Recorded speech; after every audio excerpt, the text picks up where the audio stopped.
Hello दोस्तों, कैसे हैं आप सब। उम्मीद करता हूं आप सब बढ़िया होंगे। आज हम कक्षा 10 गणित के एक और प्रश्न की बात कर लेते हैं। ये पहले चैप्टर का प्रश्न है। निरंतर क्लासें आपको मिल रही इस चैनल पर। सब्सक्राइब करिएगा, शेयर करिएगा अपने सभी दोस्तों के साथ। अगर कुछ समस्या है किसी प्रश्न में तो ज़रूर बताइएगा। चलिए शुरुआत करते हैं, प्रश्न को देखते हैं। अभाज्य गुणनखंड विधि द्वारा निम्नलिखित पूर्णांकों के एलसीएम और एचसीएफ ज्ञात कीजिए। 12, 15 और 21, 12, 15 और 21 का हमको क्या करना है, एलसीएम और एचसीएफ बताना है अभाज्य गुणनखंड विधि के द्वारा। ठीक है। और दूसरा सवाल क्या है, 17, 23 और 29 का हमको गुणनखंड विधि द्वारा यानी अभाज्य गुणनखंड विधि के द्वारा एलसीएम और एचसीएफ बताना है। चलिए शुरुआत करते हैं। अगर आप चैनल पर नए हैं सब्सक्राइब करिएगा अपनी तैयारी को बेहतर बनाने के लिए। यहाँ पर क्या करेंगे, 12 का हम अभाज्य गुणनखंड करेंगे तो क्या आएगा, 2 गुणे 2 गुणे 3। ये अभाज्य गुणनखंड कैसे किया जाता है इसको भी हम एक बार आपको फिर से समझा देते हैं। जैसे यहाँ पर लिखा हुआ है 12, 12 कैसी संख्या है, तो ये एक सम संख्या है। तो हम इसको 2 से काटेंगे तो यहाँ कितना बचेगा, 6। काटना कैसे जाता है, 12 को जब हम भाग करेंगे 2 से तो भागफल आएगा 6, वही यहाँ पे नीचे लिखा जाता है। अब 6 जो है एक सम संख्या फिर से, तो इसको हम 2 से भी काट सकते हैं। तो जब 2 से काटेंगे तो 3 आएगा। काटने के बाद 3 कैसे आया, जब हम 6 को 2 से भाग करेंगे तो भागफल 3 आएगा, वही यहाँ नीचे लिखा गया है। अब यहाँ पर हम इसको किससे काटेंगे, 3 से, क्योंकि यह एक विषम संख्या है। तो जो ये आता है इसको हम गुणा के रूप में लिखते हैं, 2 गुणे 2 गुणे 3, 2 गुणे 2 गुणे 3। तो यहाँ पर ये हो जाता है हमारा अभाज्य गुणनखंड विधि। ठीक है। अब हम आगे देख लेते हैं। इसके बाद क्या है, 15 है तो यहाँ पर 15 लिख लेते हैं। 15 के अभाज्य गुणनखंड क्या होंगे, 3 गुणे 5, क्योंकि 3 × 5 = 15 होता है। आगे 21 की बात करें तो 21 हो जाएगा। तो 21 हम कैसे हल करेंगे, 21 का क्या होता है, 3 गुणे 7, 3 7 21। इसके अलावा अन्य से ये नहीं कटेगा, नहीं डिवाइड होगा। अब हम यहाँ पर क्या करेंगे, पहले हमको क्या करना है, एलसीएम बताना है और एचसीएफ बताना है। तो दोनों निकाल लेते हैं। पहले हम यहाँ पर आपको बता देते हैं एचसीएफ यानी हाईएस्ट कॉमन फैक्टर। तो यहाँ पर देखिए जो तीनों में कॉमन हो, यानी जितनी भी संख्याओं का एचसीएफ या एलसीएम निकालना है उन सब में जो हो वही हमारा एचसीएफ होता है, महत्तम समापवर्तक होता है। तो यहाँ पर देखिए 2 नीचे नहीं है, 2 नीचे नहीं, 3 यहाँ पर है, यहाँ पे भी है, यहाँ पे भी है। तो यहाँ पर क्या हो जाएगा हमारा एचसीएफ, तो एचसीएफ हमारा हो जाएगा 3। ठीक है, कोई दिक्कत तो नहीं है। एचसीएफ हमारा हो जाएगा 3।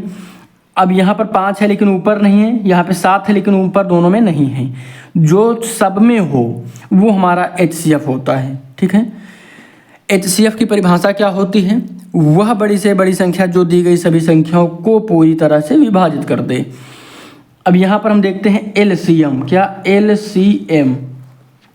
तो यहाँ पर देखिए इसको आप चाहे तो पावर के रूप में लिख लीजिए, तो 2 की पावर 2 लिख सकते हैं और 3 की पावर 1 हो जाएगी।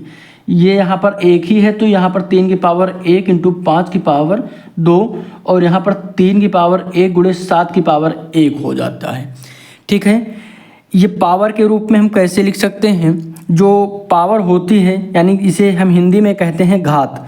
घात हमेशा यह बताती है कि आधार की जो संख्या है यह कितनी बार है। तो 2 है तो यह 2 जो घात है यह बता रही है कि आधार में जो 2 है यह 2 बार है। ठीक है।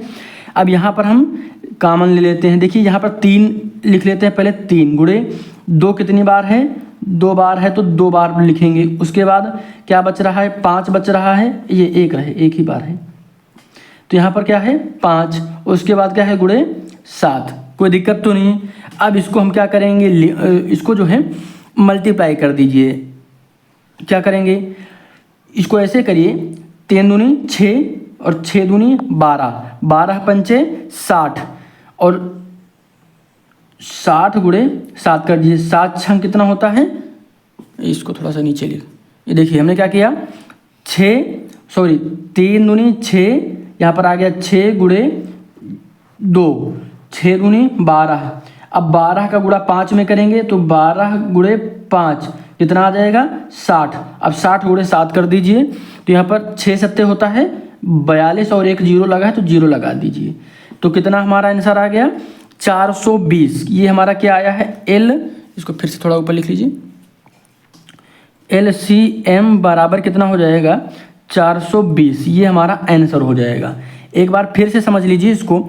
हमने पहले क्या किया, इसको मल्टीप्लाई कर, एक काम और कर सकते हैं, इसको डायरेक्ट भी कर सकते हैं। यहाँ पर 6 हो जाएगा, यहाँ पर 5 दूनी 10 हो जाएगा और गुणे यहाँ पे 7 है, ठीक है। 6 दहम्मा 60 होता है, तो यहाँ पर हो जाएगा 60, इतना का गुणा हो गया 60 और इतना बाद में गुणा कर दीजिए, गुणे 7 बराबर 6 सत्ते 42 और एक जीरो ऐड कर देंगे तो 420। देखिए छोटा छोटा करके करिएगा तो सवाल आपसे कभी गलत नहीं होगा और आसानी से आप कर भी पाएंगे। क्योंकि कई बार क्या होता है, ये तो मान लिया छोटा था, कई बार बड़ा कैलकुलेशन आ जाता है, तब वहाँ पे समस्या होती है। इस प्रश्न को उम्मीद करता हूँ आप समझ गए होंगे और आसानी से प्रश्न आप हल भी कर पाएंगे।